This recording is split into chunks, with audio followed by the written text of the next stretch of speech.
Selamat pagi, Mem. Kedengaran kah mic-nya? Ya, selamat pagi semuanya. Itu ada Wahyu Olis bersama gitu. Alvaro, oke. Kelas ininya yang dulu 9.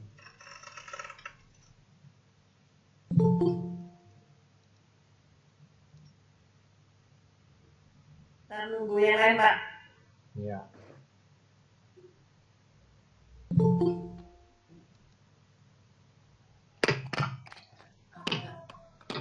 Dulu.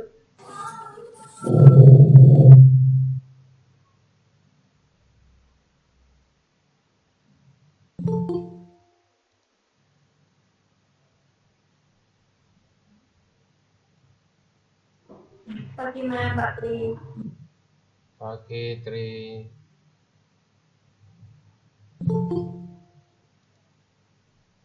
Kampungmu masih mati, ta? Tri? Gimana, Pak? Kampungnya masih mati.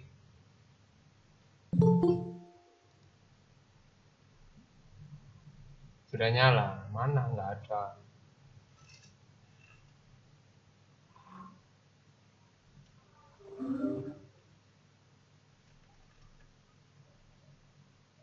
Mana nih dia, Jum?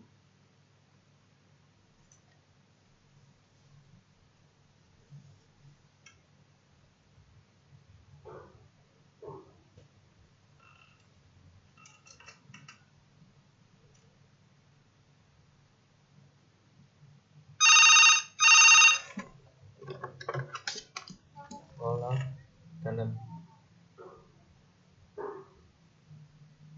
Hah? Nggak ngerti. Enggak.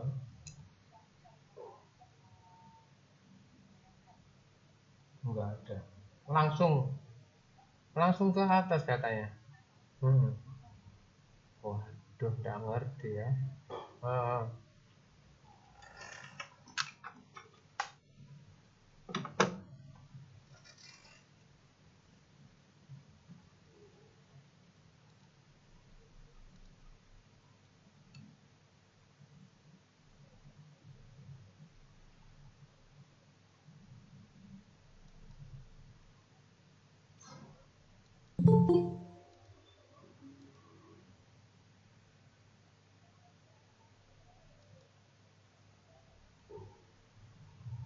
Oke, selamat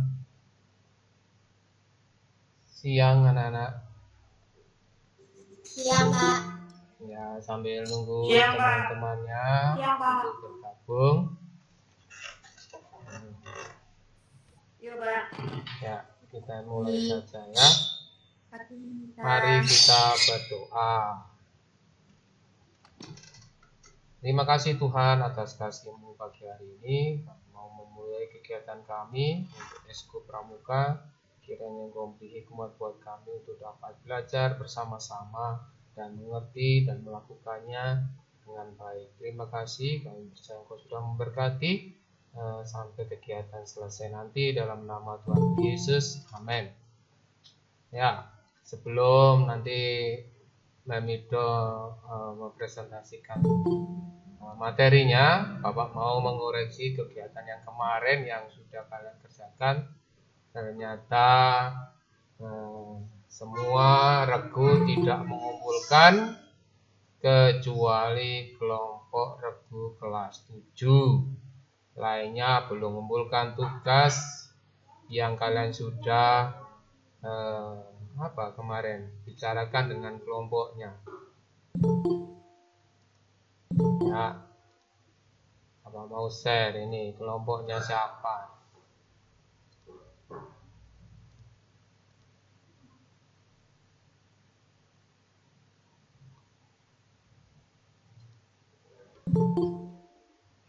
Ya, kelompok yang bela negara kemarin. Nah, regu naga tidak ada. Cemara juga tidak mengumpulkan. Mawar mengumpulkan satu, tapi ini ada link, Bapak nggak bisa buka. Itu 3 regu putri dikumpulkan di aku Pak, suruh upload tapi belum rupanya. Oh, gitu. Ya, kelas 8 regunya. Kelas 8 ya, Bu? Kelas 8 1 sama kelas 7 2. Ya, jadi kelas 9 kosong. Tidak mengumpulkan tugasnya. Ya, gimana ini? Tanggung jawabnya gimana? Sip. Ayo. Kita tunggu ya Pak ya.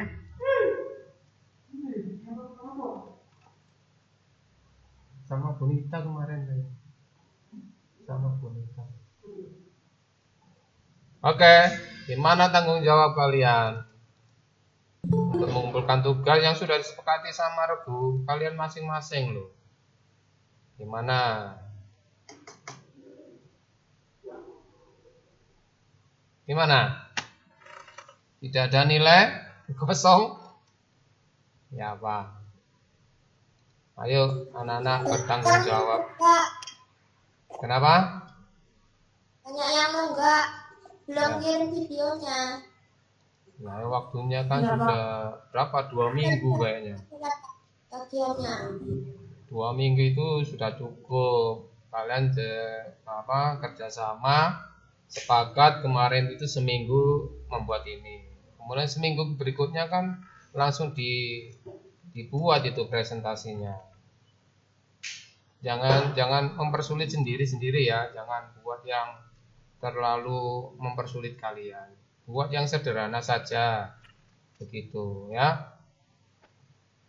Kelompok tantangannya kalau Pak kerjanya Pak. Kenapa, Zep? Belum kerjanya saya. Kelompoknya kerjakan tapi lupa saya kirim ke dressnya. Ya, jangan lupa lah. Apa nanti dikirim ya sebenarnya sudah ada videonya. Oke, yang lainnya cepat kerjakan diisi ya. Regu masing-masing regu. Oke, sudah. Ya, kita materi hari ini tentang belajar bersosial media. Ya mungkin kemarin sudah kelas 8 sudah materinya informatika sudah, tapi kita mau belajar bersama-sama mengoreksi diri kita untuk bersosial media dengan baik dan benar tanpa ada pelanggaran yang kita lakukan kepada terhadap sosmed kita masing-masing ya, lebih dewasa dan bertanggung jawab seperti itu.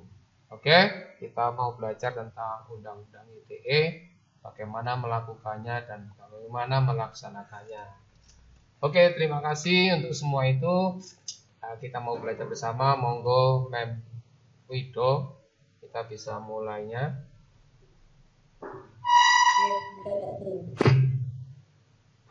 Tak, coba share screen dulu. Ya.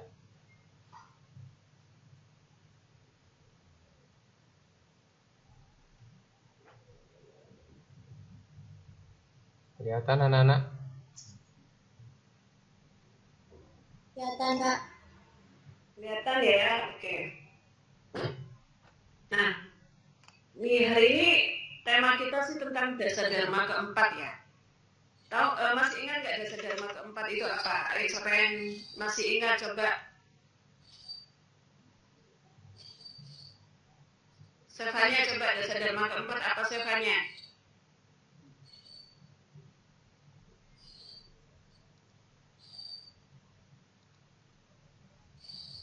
Apakah kedengaran suara saya? Saya Kedengaran. Oke. Oke. Ada yang tahu Dharma keempat.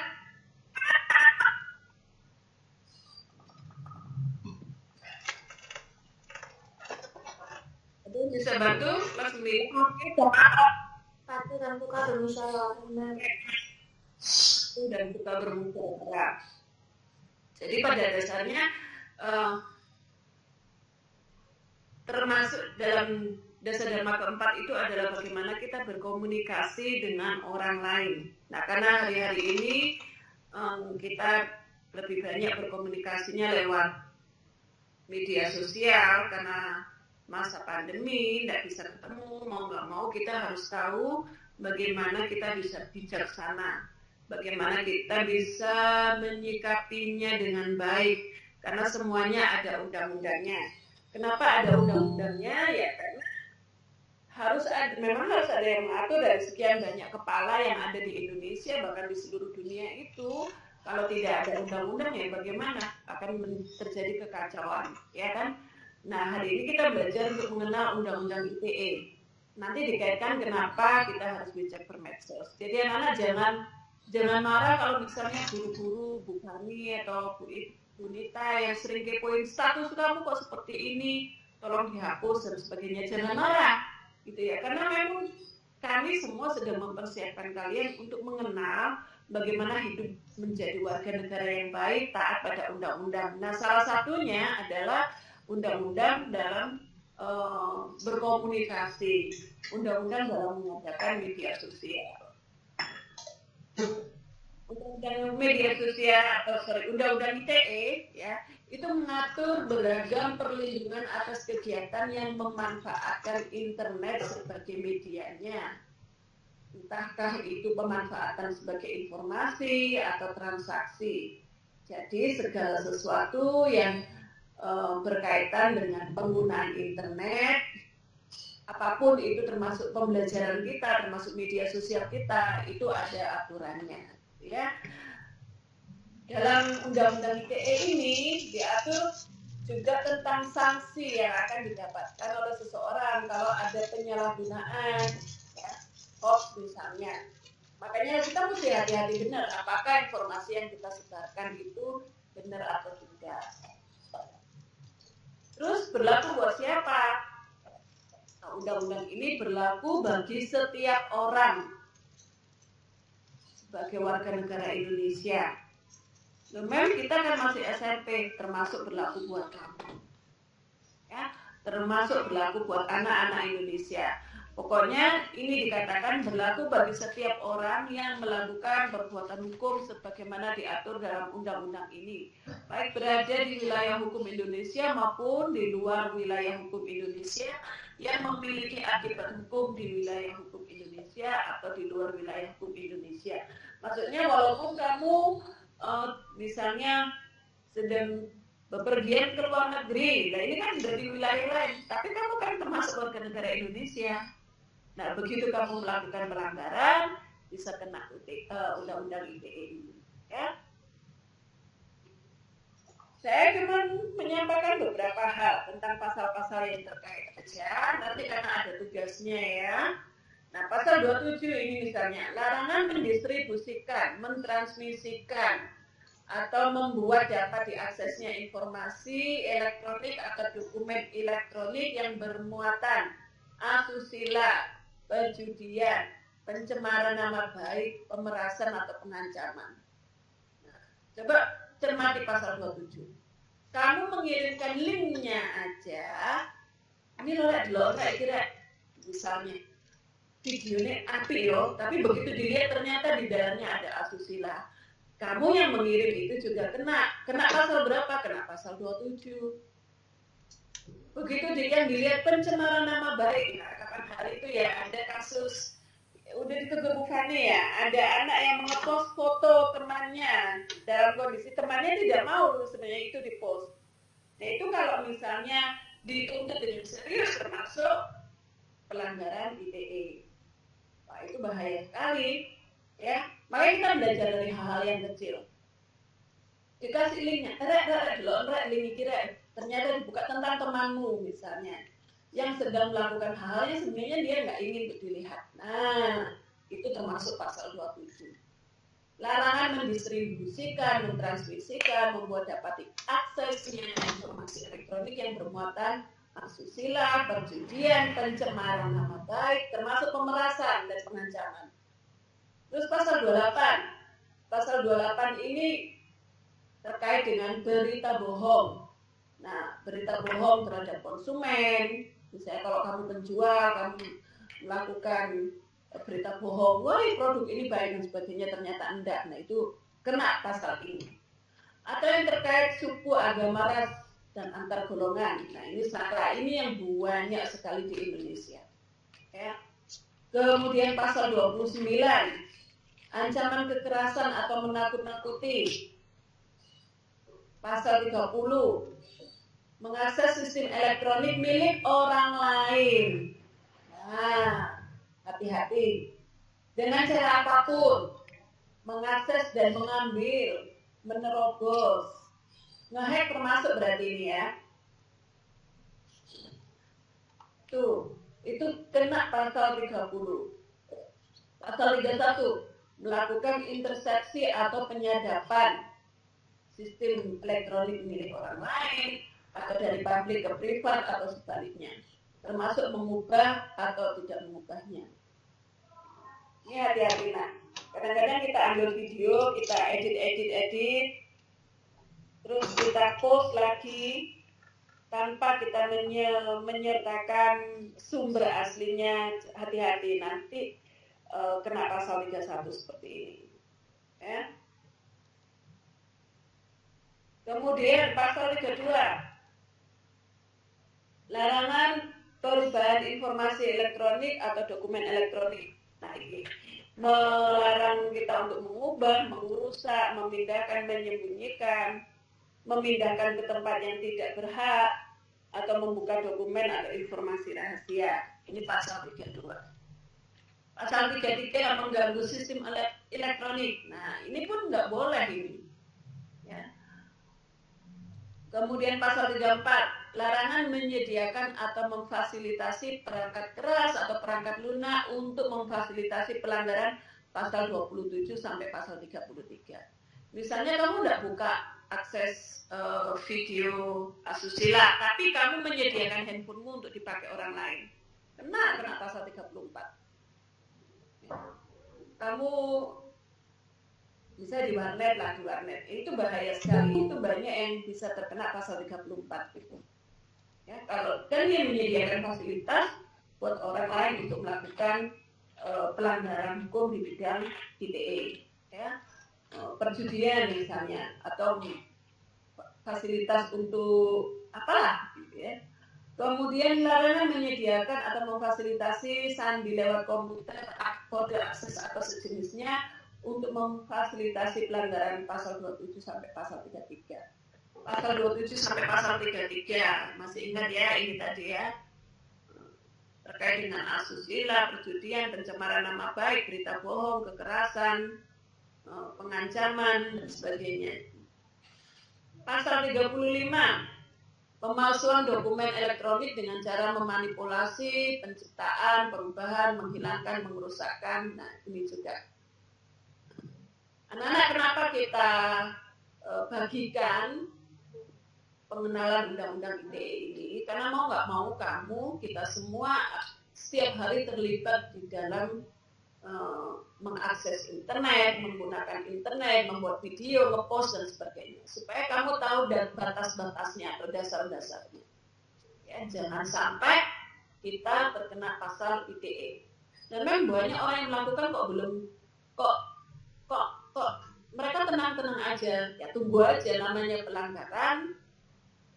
Ya kalau ada yang melaporkan ya pasti ditindak, ya kan? Makanya hati-hati sekali. Terus perbuatan yang termasuk pencemaran nama baik menurut hukum pidana. Nah ini ada penistaan pasal 310 ayat 1 KUHP. Penistaan dengan surat, fitnah, penghinaan ringan. Nah, ini termasuk pembulian gitu ya. Itu masuk pasal ya, ternyata pasal 315 KUHP. Pengaduan palsu, fitnah, ya. Nah, ini tips-tipsnya supaya kamu aman dalam menggunakan internet, ya. Yang pertama, hindari memposting atau memberi komentar pada saat emosi. Kalau misalnya kamu melihat sebuah video yang itu membangkitkan kemarahanmu, lebih baik kamu tinggalkan, nggak usah dilihat, nggak usah dikomentari, ya, nggak usah dikomentari. Jangan ikut-ikutan memberi komentar yang nggak benar, jangan ikut-ikutan memberi komentar yang memancing kemarahan, ya. Hindari bicara yang berkaitan dengan sara, ya. Ini tolong hindari. Jadi kita jangan sekali-sekali menjelek-jelekan kepercayaan orang lain, menghina, membuli, enggak, jangan. Kalau kamu mau ceritakan tentang imanmu, ceritakan hanya tentang, misalnya kamu bersaksi tentang Tuhan Yesus, kamu bersaksi bagaimana Tuhan menyelamatkan kamu, that's it, itu saja. Jangan sampai kamu menjamah istilah saya atau otek-otek sara. Sara ini tentang apa sih? Suku, agama, ras, ya. Terus samakan dunia maya dengan dunia nyata, ya. Jangan mentang-mentang dunia maya tidak kelihatan kemudian kita bisa seenaknya. Ya, anggap aja orang-orang yang ada di dunia maya kamu bisa lihat dan kamu bisa jangkau gitu. Jadi kamu hati-hati. Hindari berkata-kata kasar, hindari pornografi. Kemudian update semua hal yang berkaitan dengan undang-undang ITE. Kamu harus belajar untuk melek hukum, nah, ya. Kemudian belajar dari pengalaman kemarin-kemarin. Maksudnya apa? Coba kamu lihat pengalaman orang-orang yang terjerat hukum karena ITE, ya. Apa ya? Contohnya yang terkenal, yang kamu tahu semua, kasusnya Ahmad Dhani misalnya. Itu pencemaran nama baik. Kasusnya siapa lagi? Anak yang menghina Jokowi, itu juga kena, ya. Itu masih sekolah loh anaknya. Akhirnya ketangkap. Nah.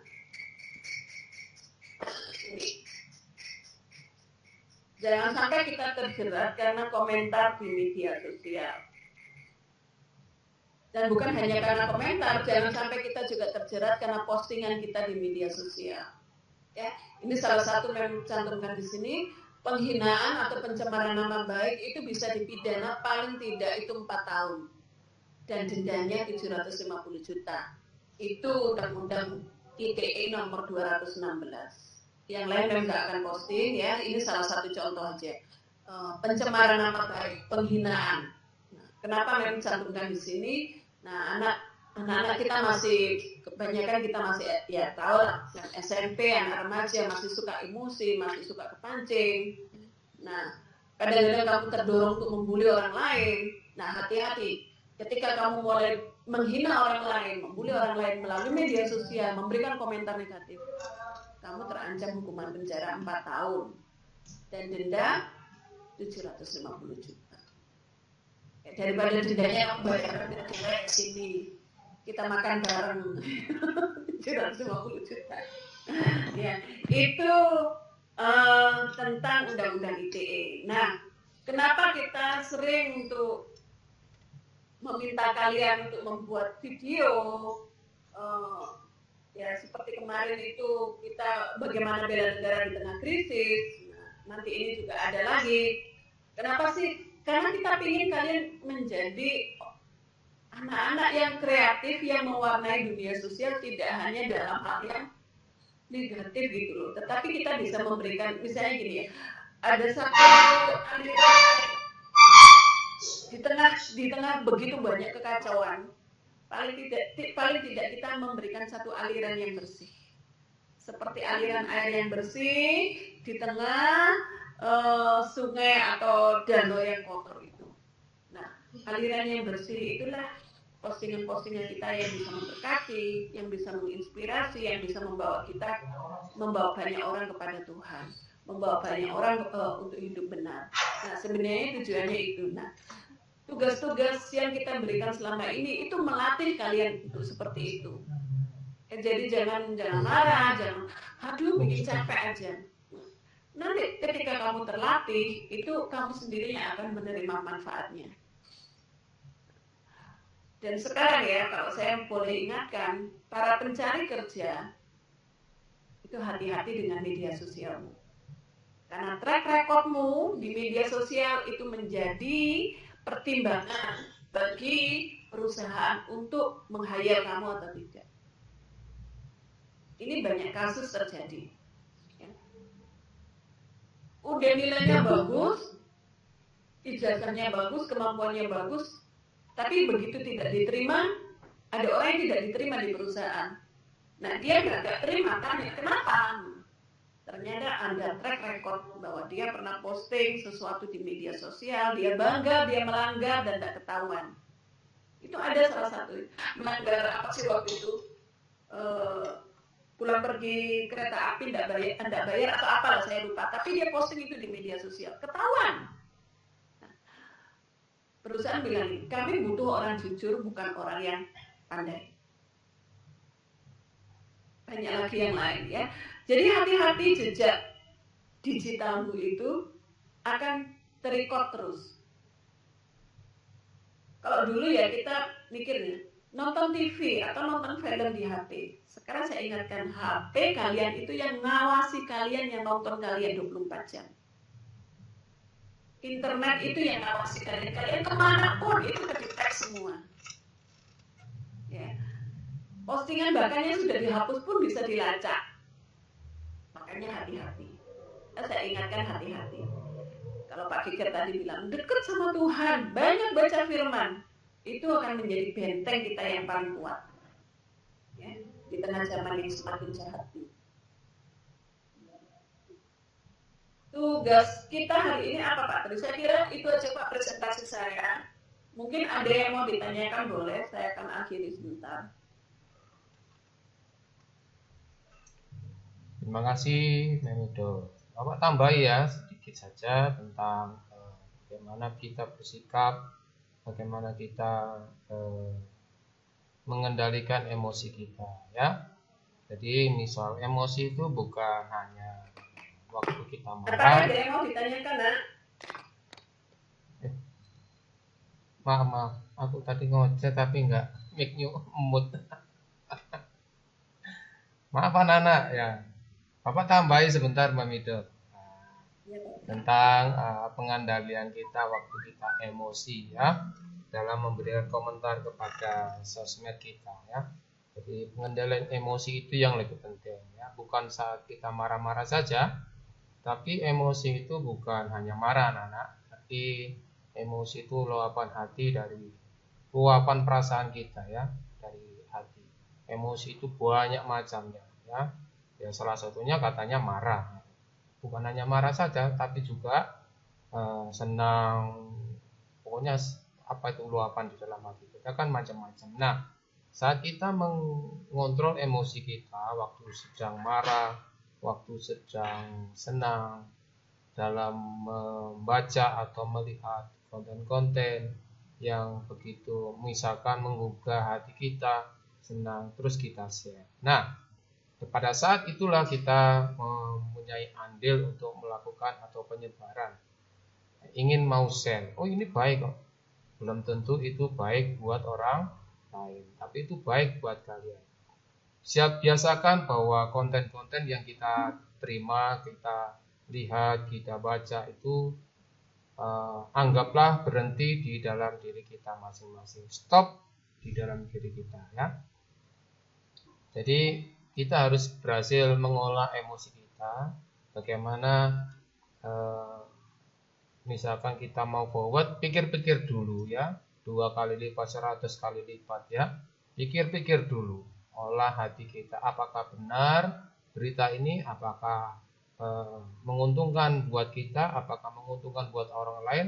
Atau bahkan merugikan orang lain juga. Begitu ya anak-anak ya. Kendalikan emosi kita waktu kita bersosmed. Itu saja. Itu yang kendali kita ya. Jaga emosi kita. Begitu Mem yang bisa saya tambahkan.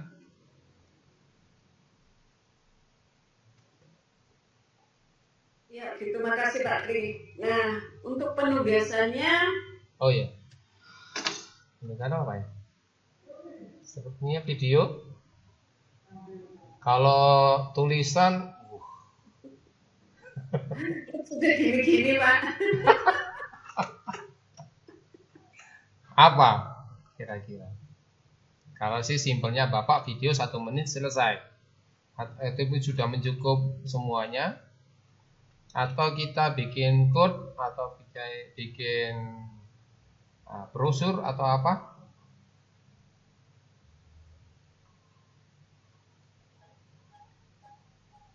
Ruth, nggak kedengaran suaramu, unmute dulu. Bikin poster, Mem. Boleh. Apalagi ada ide?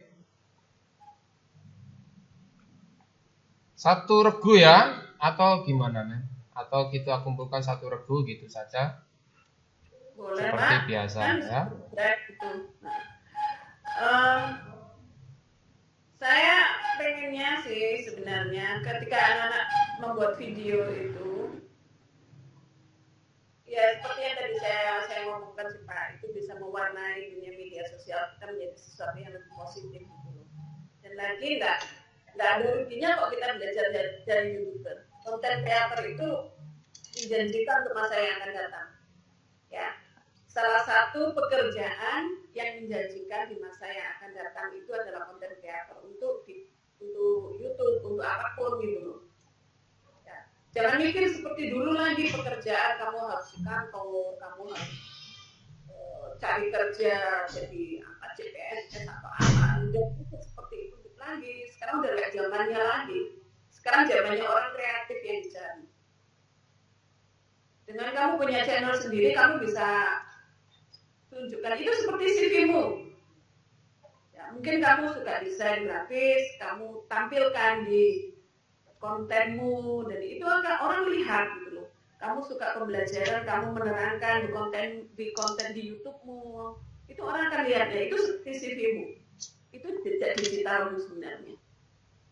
Itu sih maksud saya. Ya, mungkin garis besarnya buatlah sebuah presentasi ajakan. Ya, ajakan lah. Boleh seperti itu, Mem. Ajakan, misalkan ya jangan bikin berita-berita hoax atau bagaimana lah isinya. Hanya sebuah ajakan yang mengarah ke arah positif. Itu di dalam sosmed. Bisa? Mungkin bisa begitu, Mem. Boleh video, presentasi dan sebagainya. Atau Pak, usul Pak ya, kalau hari ini semua statusnya anak-anak status WA, ya, itu tentang kampanyenya adalah tentang ini mengenal undang-undang ITE, tapi terserah bahasanya mereka sendiri gimana. Ya bolehlah, tampilkan di status WA aja. Ya. Entah no hoax atau apalah terserah. Ya, gitu. Code-codenya ya seperti itu. Pengarah positif ke sosmed undang ITE ya. Yang kita bicarakan presentasi tadi dari Memido. Ya, apa yang kalian dapatkan, buat sebuah code, masukkan ke status kalian. Itu bisa. Loh, kok berhenti nih? Atau internetnya Bapak yang berdedet? Enggak, Pak. Ya. Ruth sudah mengacungkan jempolnya, oke. Oh ya wes. Bagaimana ini? Oke ya. Jadi tetap masukkan di status WA, tapi pelaporannya masukkan ke seperti biasa tugas-tugasnya kemarin di Pramuka setiap regu, ya, masing-masing regu, ya, pelaporannya, itu fiksinya, biar gampang. Pak. Oke. Kenapa, Mem? Cukup. Oke. Nah, itu boleh dipanggil dulu, Mem. Bakso. Ya, anak-anak minta itu kayak ya. Oke. Kira-kira seperti itu anak-anak. Selamat mengerjakan ya. Kita tutup pertemuan hari ini. Tuhan Yesus memberkati. Salam Pramuka. Berdoa. Aduh, sudah senyum-senyum ini Astrid. Ayo Mbak Astrid berdoa. Teman-teman dan Bapak Ibu Guru, mari kita dalam doa. Tuhan, kami ucap syukur atas segala berkat-Mu mulai dari pagi hingga siang ini. Sebentar lagi kami akan mengerjakan tugas pramuka kami. Kiranya Engkau berkati Pak Tri dan Memida yang sudah mengajar dan memberikan nasihat kepada kami. Terima kasih Tuhan, hanya dalam nama-Mu kami sudah berdoa dan bersyukur. Haleluya, amin. Tuhan berkati. Salam pramuka. Salam. Bapak. Ya, boleh ditinggal kelasnya. Terima kasih Pak Tri. Terima kasih, Pak. Oke.